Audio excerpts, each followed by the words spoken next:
Right. The first thing to know, I think, is that China has always been saying that it is open to dialogue.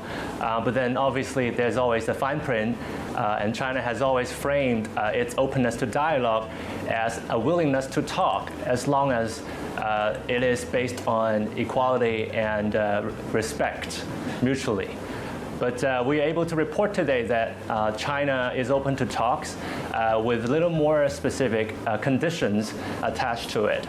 First of all, as I said, China is demanding some respect, and specifically, it basically wants the Trump administrations to rein in some of the cabinet members who makes disparaging remarks about China. And then the other more specific conditions is that China wants the U.S. side to appoint a person that it could have those talks with. China wants to have a conversation with the United States, and they want it to be respectful, but yet they don't want to speak to the president of the United States? What? It's your girl JD, y'all, from Conservative Black Girls. Let's get right into it.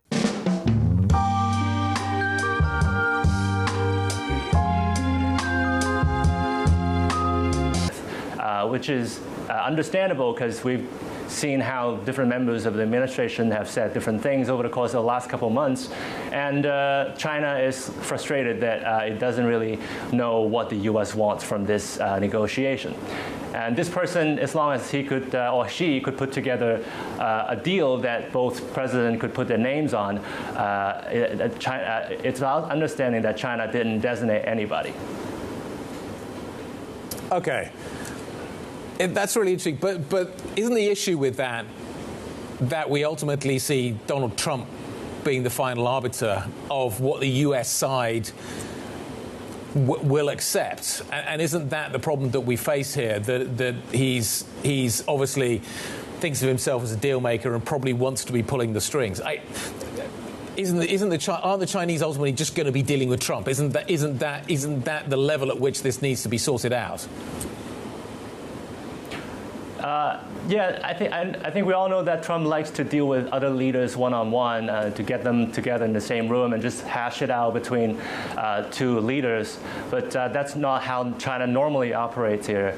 And the bottom line is that China wants to deal with someone who actually represents or knows what Trump wants so that any negotiation will have a meaningful outcome. Okay, you all. So China is open to dialogue with the United States, but there's always a but to this, right? They've made it very clear that any negotiation must be made on mutual respect and equality, which is interesting considering that they don't even want to have a conversation with our president, Donald Trump. Specifically, China wants the Trump administration to rein in the cabinet members who've made disparaging remarks about China, and they want a single consistent point of contact, someone who speaks on behalf of the U.S. instead of mixed signals from different officials. So I find this quite interesting because Donald Trump is the president of the United States. However, China is saying that they don't want to speak to the president of the United States. They want to speak to a spokesperson on behalf of the president of the United States. But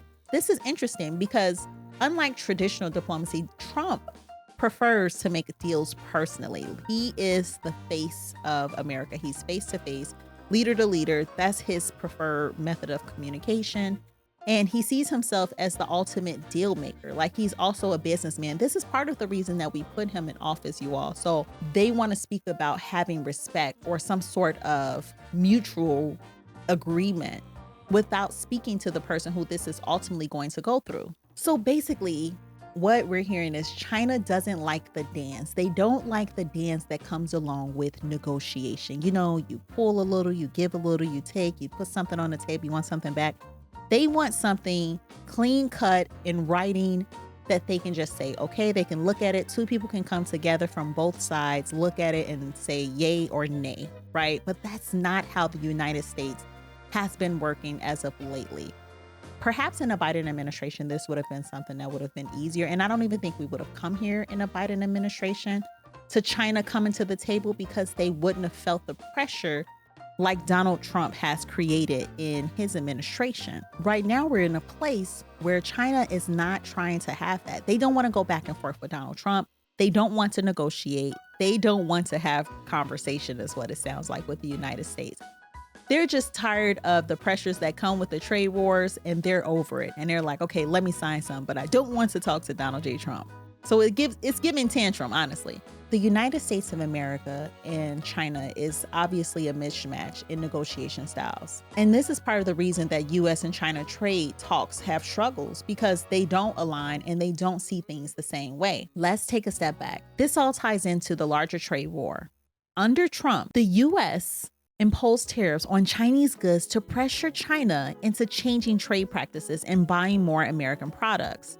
China responded with tariffs of their own. And as this standoff continues, the markets are still reacting, guys. In the future market, we see the S&P and NASDAQ dropping, like boom, plummeting.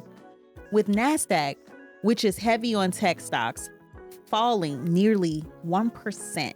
Investors are worried and everybody is concerned because tariffs and trade tensions directly impact companies that rely on global supply chains, especially in the tech sector. So, while China is saying it's open to talks, they want respect, predictability, and real counterpart, Trump, meanwhile, wants to do things his way.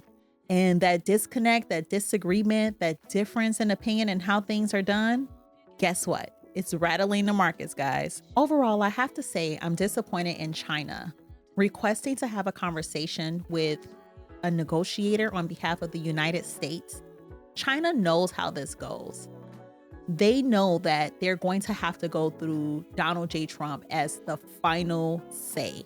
And the fact that they're trying to take their hands off of it and put two people that represent the country, it seems disingenuous to me. Let me know how you feel down in the comments. And even the person who's having this conversation with him looks a little perplexed. He's saying like, well, you know, this is definitely going to have to go through Donald Trump, right?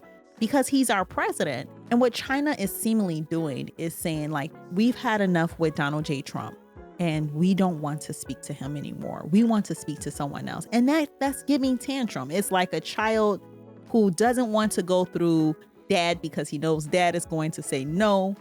So instead, he goes to mom with these puppy dog eyes, and he's still kind of upset, and he's looking and he's like, Mom, you think I can get this? But what he doesn't know is that mom and dad have already talked. So mom's just going to tell him in a nice way, but he would prefer to hear mom tell him nicely no versus dad's stern no. I'm curious to know what you all think. Remember to hit a like for the algorithm, subscribe, and check us out on Threads and Instagram. All right, y'all. Peace.